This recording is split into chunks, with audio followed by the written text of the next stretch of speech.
Hello everyone.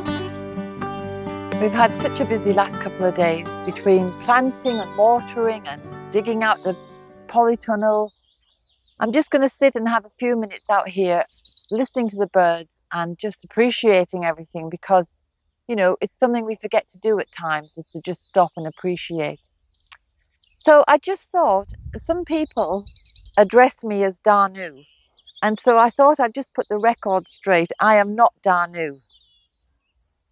So Danu is an ancient Irish mother goddess, and I thought I might as well tell you her story and how this channel came to be known as Danu's Irish Herb Garden. So several years ago, I'd put together two little books. Well, I'd put together one little book first of all, which is the Weed Handbook. And my friend Colette was giving me some advice, Colette of Bealtaine Cottage, and she suggested that I start a YouTube channel as well, because I wanted to reach more people with my little book, because it talks all about plants, the wild plants, and the plants were kind of prompting me to do this. They wanted me to get them known far and wide. So I'd made the little book and I'd launched it in our local town. And then Colette recommended or suggested that I start a YouTube channel.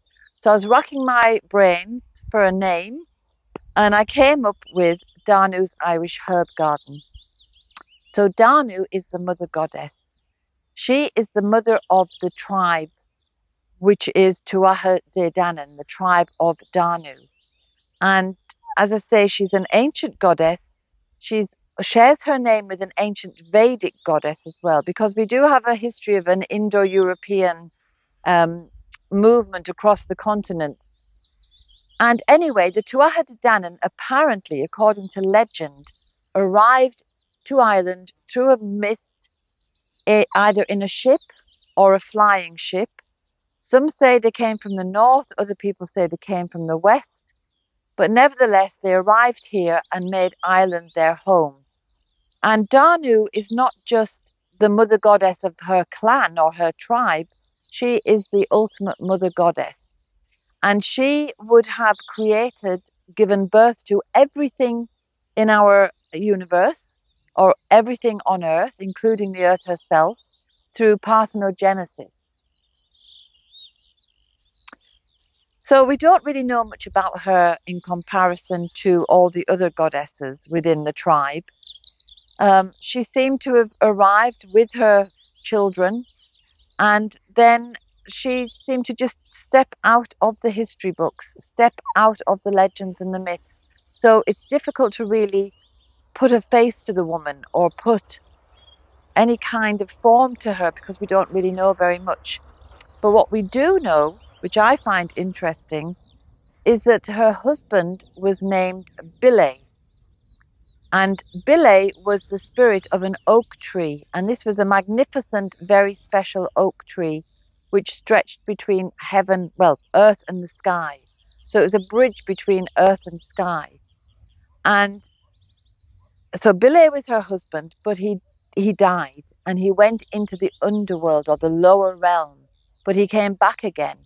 So because of that event, the people didn't fear death, because they knew it's like revolving doors. You leave this realm for another realm, and then you might come back into this realm later on. So reincarnation was a very big part of this early culture.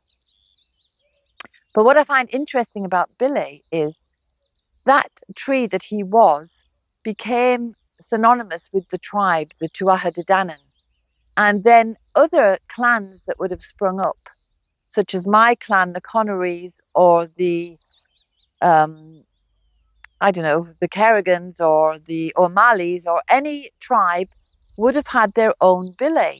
They would have had their own tree, and the tree would have been in their vicinity of where they lived. And under that tree, their own druid judges or brehons would have made the law, would have overseen judgments under the tree. So the tree was kind of like an equivalent of a totem pole for tribes in other countries.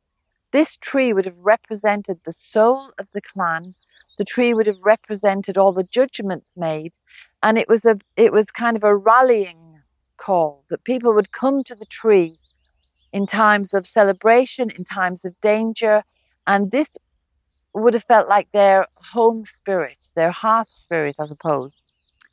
And what is interesting about it is if you look at the map of Ireland, there's hundreds and thousands of places called after the tree, Bille, but nowadays we say Bally or Ballia.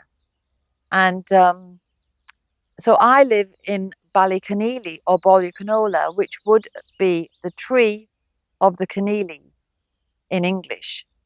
And so I love that connection with the past, as I often say that we would have had a tree here for the clan of Keneally.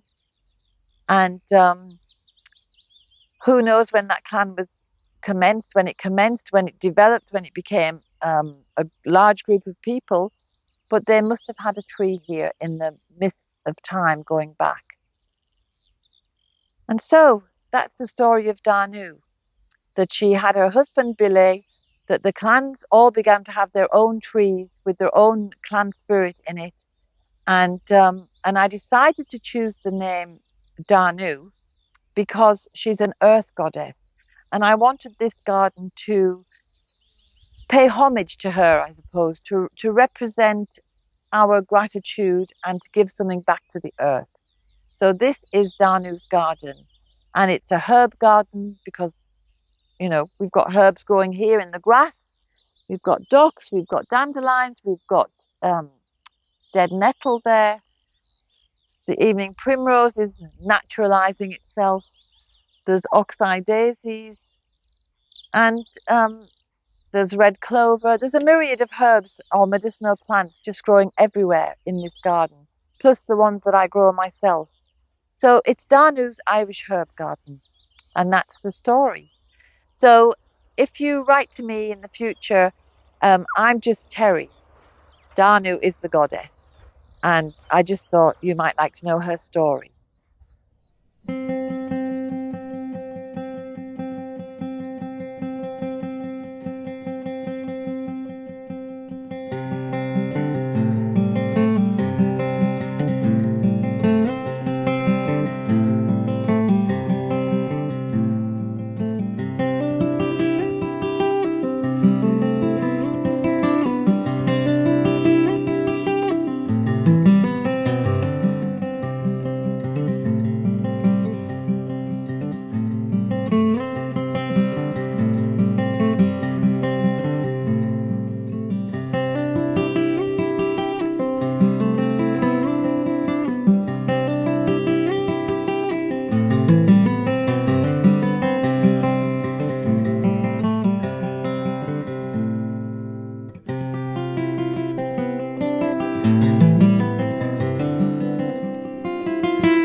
I can't believe I've got so much lilac.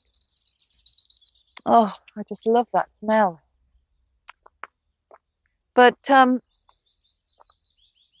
we named the garden Danu's Irish Herb Garden. I suppose it's because of the channel on YouTube. We had to give it a name. But it's always been Danu's garden, really, because we've tried to create lots of life here with different trees, different shrubs and flowers. And I found this little statue in Dublin when my daughter was living there when she was in college. And this is Danu for me. She's got a flower petal in her hand. She's blowing life, seeds, whatever, and she's wings.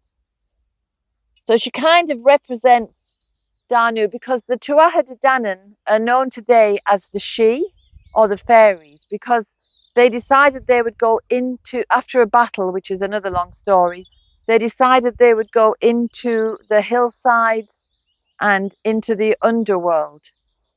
And so they became known as the fairies. And many people depict fairies with wings, although our Irish fairies don't have wings. They're big, tall, powerful beings.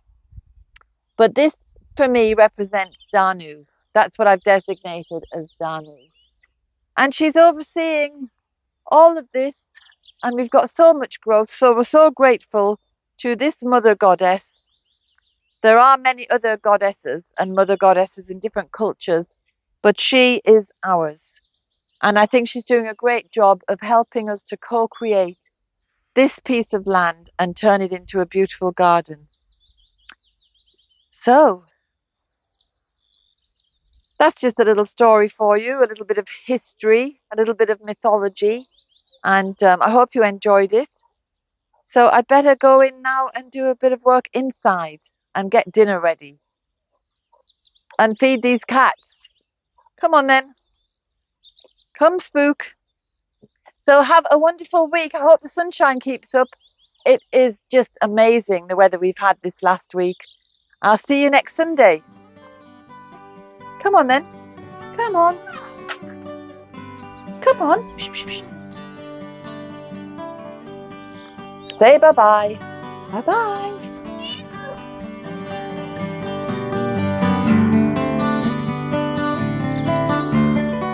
I hope you enjoyed today's film. If you did, subscribe and hit the bell for notifications. And have a look at the website danusirishherbgarden.com for more information about us and about the herbal medicine courses I offer and the Wise Woman Way training. And if you go to the shop, you can find the books, the weed handbooks and other herbal goodies. And remember, we put a new film out every Sunday. So looking forward to seeing you next week.